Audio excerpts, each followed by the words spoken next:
ಎಲ್ಲರೂ ಸೇರಿ ಇವತ್ತು ನೀವೇನು ಶಾಂತ ರೀತಿಯಿಂದ ಮೆಮೊರಾಂಡಮ್ ಕೊಟ್ಟಿದ್ದೀರಿ, ಅದನ್ನು ನಾವು ಓದಿ ತಿಳಿದುಕೊಂಡಿದ್ದೇವೆ. ಒಂದು ಖಾಸಗಿ ಆಸ್ಪತ್ರೆಯಲ್ಲಿ ಮೊನ್ನೆ ನಡೆದಂತಹ ಘಟನೆ ವಿಚಾರವಾಗಿ ನೀವು ಶಾಂತ ರೀತಿಯಿಂದ ಪ್ರತಿಭಟನೆ ನಡೆಸಿ ಅವರ ಮೇಲೆ ಸೂಕ್ತ ಕ್ರಮ ಕೈಗೊಳ್ಳಲು ನೀವು ನಮ್ಮ ಹತ್ರ ನಿವೇದಿಸಿಕೊಂಡಿದ್ದೀರಿ. ಈಗಾಗಲೇ ನಿಮ್ಮ ಗಮನಕ್ಕೆ ತರೋದು ಅಂತಂದ್ರೆ ಅದರಲ್ಲಿ ವ್ಯಾಂಡಲಿಸಮ್ ಅಲ್ಲಿ ಇನ್ವಾಲ್ವ್ ಆದ ಅವನಿಗೆ ಇನ್ನೂ ಕೆಲವೊಬ್ರು ಯಾರಾದರೂ ಇದ್ರು ಅಂದ್ರೆ CCTV ಫುಟೇಜಸ್ ಮೂಲಕ ನಾವು ಇನ್ನೂ ಸಾಕ್ಷ್ಯಗಳನ್ನು ಸಂಗ್ರಹಿಸಿ ಇನ್ನಷ್ಟು ಜನ ಇದ್ರಂದ್ರೆ ಅವ್ರನ್ನೂ ಕೂಡ ಇಮಿಡಿಯೇಟ್ ಆಗಿ ಬಂಧಿಸ್ತೀವಿ.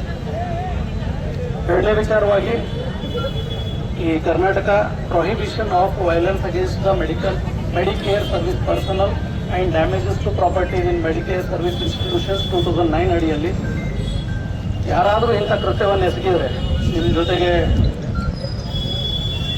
causing the hurt or vandalism or damages to any of the property in your institution ಇತ್ತು ಅಂದರೆ 3 ವರ್ಷಕ್ಕಿಂತ ಜಾಸ್ತಿನೇ ಶಿಕ್ಷೆ ಕೊಡಬೇಕು ಅಂತ ಕಾನೂನಿದೆ. ಅದು ಕಾಗ್ನಿಸೇಬಲ್ ಆ್ಯಂಡ್ ನಾನ್ ಬೇಲೇಬಲ್ ಅಫೆನ್ಸ್ ಇರೋದ್ರಿಂದ ಯಾರು ಇದನ್ನು ಲಘುವಾಗಿ ಪರಿಗಣಿಸಬಾರದು ಅಂತ ಸಾರ್ವಜನಿಕರಲ್ಲಿ ತಿಳಿಸ್ತೀವಿ.